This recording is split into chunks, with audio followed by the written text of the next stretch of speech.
제가 이 131편의 구조를 가만히 보니까요, 2절에서 이 젖된 아이와 같은 평온을 누리기 위해서 1절에서 무슨 전제를 피력하고 있는가 하니까, 자 1절을 한번 보시기 바랍니다.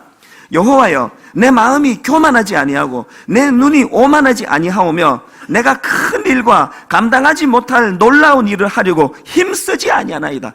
이야, 이게 젖된 아이의 평온을 누리는 전제 조건이에요.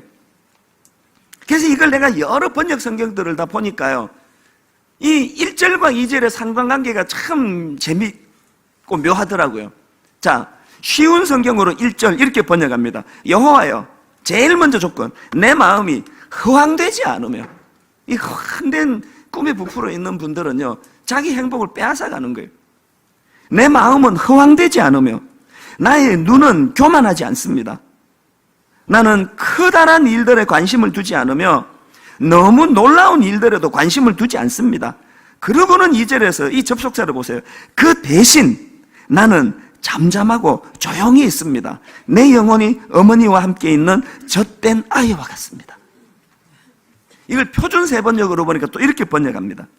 1절, 주님, 이제 내가 교만한 마음을 버렸습니다. 오만한 길에서 돌아섰습니다. 그 다음 보세요. 너무 큰 것을 가지려고 나서지 않으며 분에 넘치는 놀라운 일을 이루려고도 하지 않습니다. 그리고 2절에서 오히려 1절과 2절을 연결하는 가교 같은 표현이에요. 오히려 내 마음은 고요하고 평온합니다. 젖된 아이가 어머니 품에 안겨 있듯이 내 영혼도 젖된 아이와 같습니다. 자, 여러분 2절 초반에 여기 나오는 그 대신이라는 표현, 오히려라는 표현, 이게 뭘 강조하는 거겠습니까? 네가 2절에서의 그 젖된 아이와 같은 평온을 진짜 원하냐? 이게 원래 너의 진짜 목표냐? 1절에서의 그 허황한 마음, 분수를 모르는 네 생활 태도를 고쳐야만 된다. 이게 성경이 우리에게 주시는 경고의 메시지예요.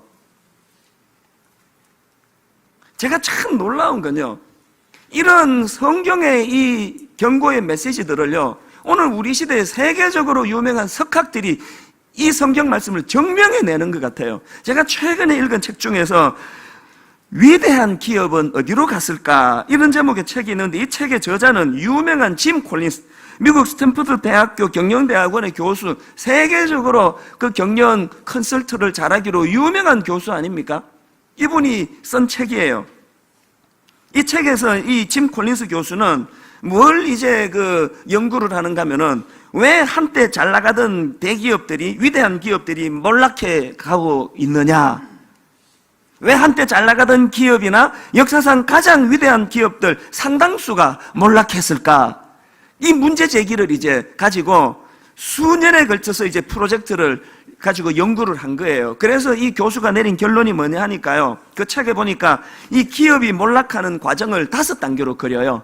그 중에 제일 기업이 몰락하는 첫 번째 단계가 뭐냐? 성공으로부터 자만심이 생겨나는 단계. 그렇게 기록합니다. 그 내면에서 일어나는 거예요. 우쭐해지는 거예요. 나 이제 큰 교회 만들었다는 거 아닙니까? 이거 표 안 나요. 그것도 가정교육이 있어가지고 절대로 내색은 안 해요. 아니 뭐 제가 했나요? 하나님이 하셨죠. 호호호. 그러지만 내면에서는 교만이 일어나고 있는 거예요. 이거 쉽게 할 수 있는 일인가? 나니까 하지.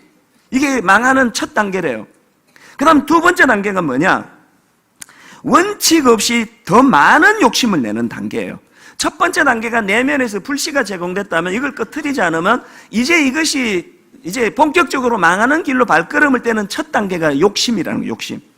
그래서 그 목차에 보니까요, 이 두 번째 단계에 소제목이 몇 개 있는데 소제목 중에 이런 게 있더라고요. 현실 안주보다 무서운 과다한 욕심. 여기 많은 분들이 이 경고를 받으셔야 됩니다. 현실을 안주하는 것도 그게 좀 문제가 있고 나쁜 거지만요, 현실 안주보다 더 무서운 거는 과다한 욕심을 내는 거라는 거예요. 그리고 또 이 두 번째 단계에 대한 평가하는 단어들 중에 이런 것도 있어요. 성장에 대한 과도한 집착. 이게 망하는 지름길이라는 거예요. 그래서 이제 이게 세 번째 단계로 넘어가면은 위험과 자기 가능성을 부정하는 단계로 들어간다는 거예요. 이게 정교한 그 배틀처럼 짜여 있는 걸 느껴요.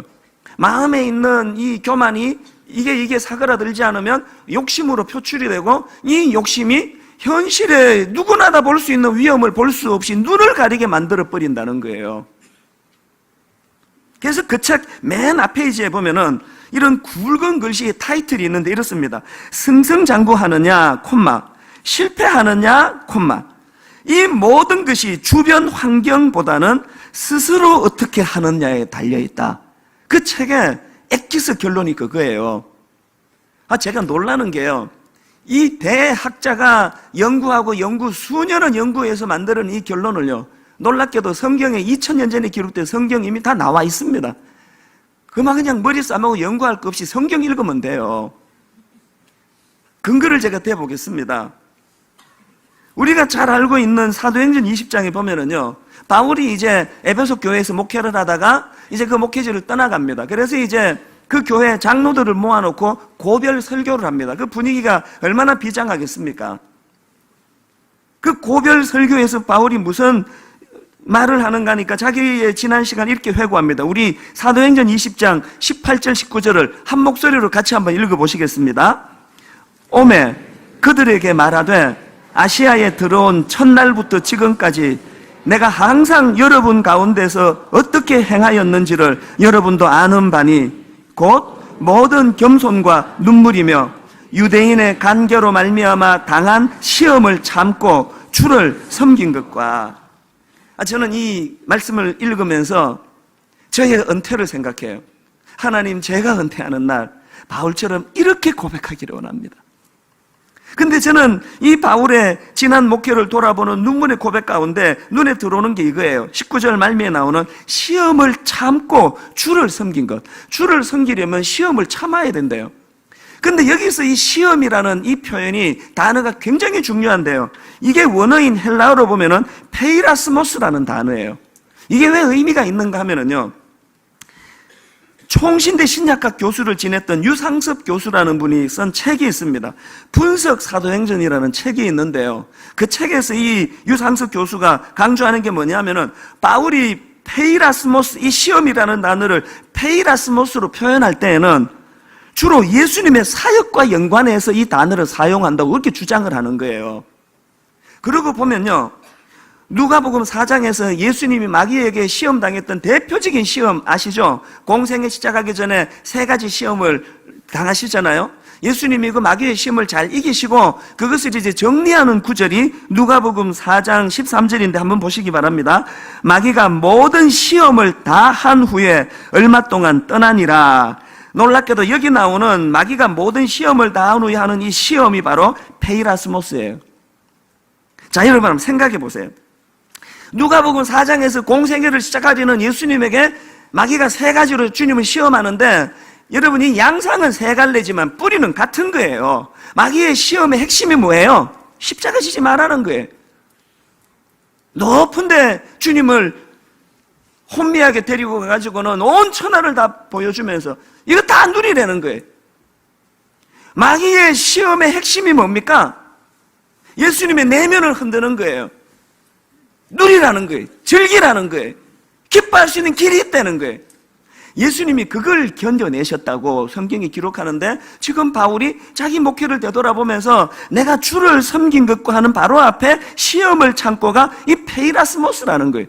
제가 이거를 묵상하다 보니까 참 흥미로운 게요, 그 앞에 뭘 전제를 답니까? 유대인의 관계로 말미암아 당한 시험을 참고.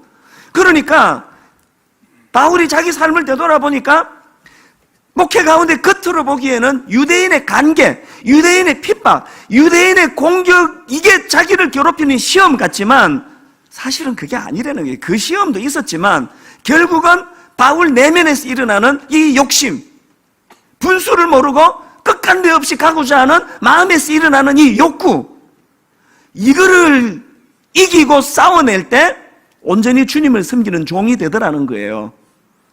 저는 목회자이기 때문에요, 이 바울의 고백이 뭘 말하는지 너무 잘 이해를 해요. 오늘 어느 성도가 저를 괴롭힙니까? 어느 성도가 저를 시험에 빠뜨립니까?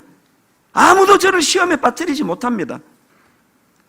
내 안에 있는 탐심, 분수를 모르고 자꾸 끝간데 없이 유명해지려고 그러고 커지려고 그러고 인기 있는 목사가 되려고 하는 내 내면과 싸우는 이것이 목회의 가장 어려운 일이라는 거예요.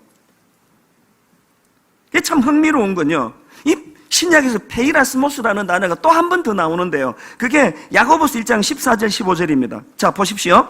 오직 각 사람이 시험을 받는 것은 자기 욕심에 끌려 미혹됨이니 욕심이 잉태한 적 죄를 낳고 죄가 장성한 적 사망을 낳느니라. 여기 나오는 시험이 페이라스모스예요. 왜 자꾸 원인을 딴 데서 찾으려고 그러세요? 그거 아주 비겁한 거 아닙니까? 내가 망해서 사망에 이르는 거는 내 내면에 일어나는 이 탐심을 다스리지 못한 데서 오는 거라는 거예요.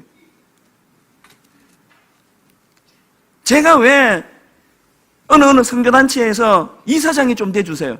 또 무슨 나 한국교회를 살리는 일에 목사님 힘이 필요합니다. 이사가 돼주세요. 멤버가 돼주세요. 왜 그걸 지금까지 단 한 번도 제가 허락을 안 합니까? 하고 싶어요, 저도. 마이크 주는 일이 내가 얼마나 좋은 일인데요. 그러나 내 내면과 싸우는 거예요. 하나님, 내 분수를 지키기 원합니다. 저는 내 분수를 알아요. 저는요, 분당 우리 교회 한 교회 목회하는 이것도 버거울 만큼 용량이 작은 사람이에요. 그런데 여기다 용량이 작은 내가 한국교회 만든 한국교회 살린다고 설치고 다니면 우리 교회 다 죽습니다. 이를 악물고 분수를 지키는 거예요. 그래서 욕을 먹을 때가 있어요. 선배님이 전화 오시면 어떤 때는 막 야단을 치면은요, 내가 할 말이 없어요. 유구무원해. 너무너무 죄송해요. 그러나 저는 내 분수를 지키기를 원해요. 그리고 전화를 끊고 나면 혼자 독백하는 게 이거예요. 하나님, 저 확신합니다.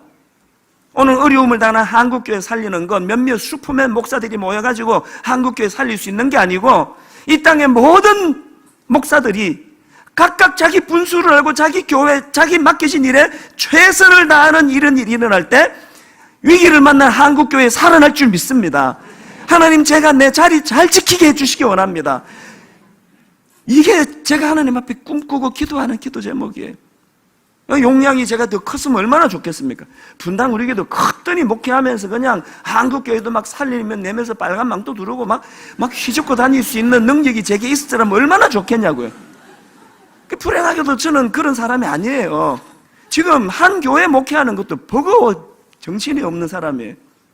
그래서 올 한 해 하나님, 이 2절에서의 평안을 내가 원합니다. 그러면 하나님은 항상 저에게 이런 메시지를 주시는 거예요. 1절을 잘 읽어봐라. 1절을. 네 분수에 안 맞는지 다시 말아. 오늘 저는 모든 이곳에 예배드리는 성도님들이 이 1절에서 주님이 주시는 이 경고의 말씀, 그래서 자기 분수를 잘 지켜 허황한 자리에 빠지지 않고 분에 넘치는 놀라운 일을 이루려고 하지 않는 그런 겸손한 여러분 되시기를 바랍니다.